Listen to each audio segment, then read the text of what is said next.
Hi guys, it's WBA Vlogs back with another match preview. For this one, it's the Friday night Midlands derby clash against Aston Villa. But before we head into that, let's look at the goals in our 1-1 draw against Brentford last night.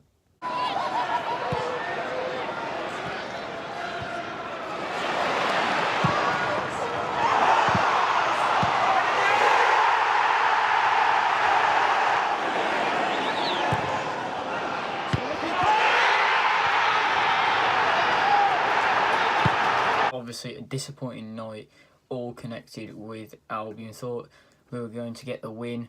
I've never seen a team really miss so many chances. We should have been at least 3 or 4 up at the break, but if you don't take your chances, you do get punished, and that's what happened. First half, Albion played brilliantly. We were creating chances, but unfortunately the strikers just couldn't put it away. There was one glaring miss from Jay Rodriguez, which he somehow managed to scoop over the bar in a chance which was easier to score than miss. But we have to move on because we have got a game Friday night, and it is arguably the biggest game of the season. It is the Midlands derby against Aston Villa, which is a widely anticipated clash. Of course, two informed sides free scoring at the moment, and it could provide a thriller on Sky Sports on the Friday night. Just going to go through obviously some stats, team news, my prediction, and what I think the West Brom team is going to be. So we're just going to head straight into it, and I'm going to start with the team news for West Bromwich Albion. 2 doubts for Albion, and that is that Carl Bartley and Bakary Sako are still doubts with injuries.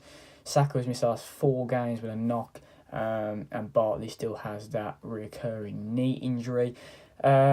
Also, Robson Kanu, Darren Moore said he jarred his knee, but he should be fit and available, potentially to start another game ahead of Dwight Gale.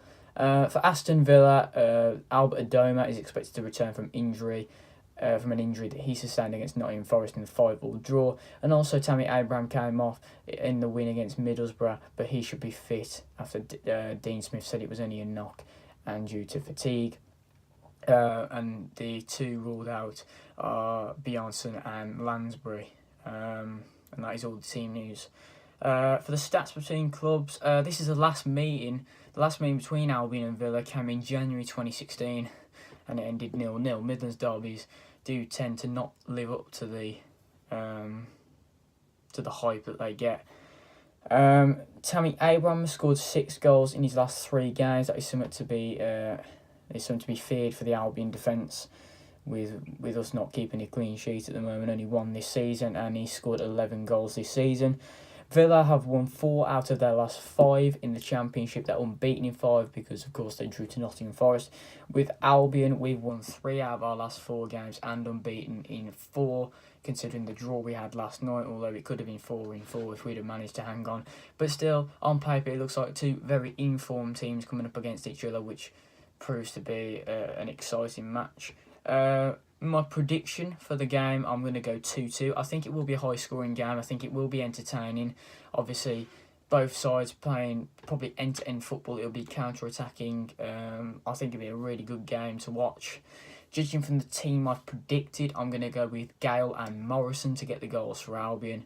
But Darren Moore might want to chop and change the team, as it is 2 games in the space of 4 days for Albion, so he might want to change it. Maybe put some players that were on the bench last night into the starting lineup, like the likes of Barry, and starting Dwight Gale, of course. But yeah, that's my prediction. And finally, I'm just going to get onto the team that I expect Darren Moore to play against Aston Villa.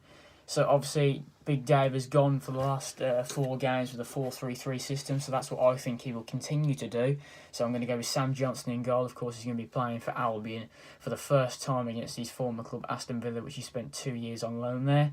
Obviously, the back 4 with Tosin Adarabioyo at right back, Ahmed Hegazi and Craig Dawson as the centre-back pairings, and Kieran Gibbs at left-back.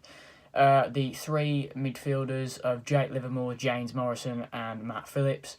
And I've gone for a front 3 of Harvey Barnes, Dwight Gale and Hal Robson-Kanu. So the man coming out of the team that played last night, I would drop Jay Rodriguez. You just can't afford, as a striker, to miss those chances, particularly when he scooped over the bar, which was an absolutely glaring miss. I'd like to see Robson Kanu giving it another go. He puts a good shift in. It might be what we need against Aston Villa, because Jay Rodriguez is just not cutting it at the moment. So that's the only change I'd make. I'd take Rodriguez out and start Gale, and let Robson Kanu retain his place. But guys, that's going to end the preview for Albion against Villa. It's going to be a great Friday night game to vlog. I can't wait to bring you it. It's a really good Midlands derby, and I'll catch you Friday night for the vlog against Aston Villa. See you then.